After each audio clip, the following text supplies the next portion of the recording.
এই হাঁসটি চিনি ফেলতে ফেলতে যেতে থাকে, যার কারণে সবগুলো চিনি এই পিঁপড়াটির গায়ে পড়তে থাকে। এরপরে পিঁপড়াটি চিনির দানাকে টেস্ট করে দেখে। তখন আবার হাঁসটি পিঁপড়াটাকে দয়া দেখিয়ে তাকে একটি চিনির টুকরো দিয়ে দেয়। আর হাঁসটি সেখান থেকে চলে যায়।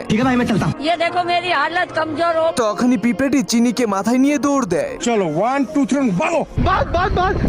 পিঁপড়াটির দৌড়ের গতি এতটাই স্পিড ছিল যে তার সামনে থাকা সবগুলো পিঁপড়াকে নিচে ফেলে দেয়। আর চিনির টুকরাটা উড়ে গিয়ে তাদের রানীর মাথায় পড়ে। खत्म। তখনই পিঁপড়াটি এসে রানীকে বলতে থাকে, যার কারণে সবগুলো পিঁপড়া এসে চিনি চুরি করার প্ল্যান শুরু করে দেয়। অন্যদিকে একটি পিঁপড়া ঢোল বাজিয়ে সবগুলো পিঁপড়াকে একত্রিত করে ফেলে। এইদিকে হাঁসটি ঘরের ভিতরে ভাবতে থাকে, আমি যে একটি পিঁপড়াকে চিনির টুকরা দিয়েছিলাম, সে যদি এখন তার দলবল নিয়ে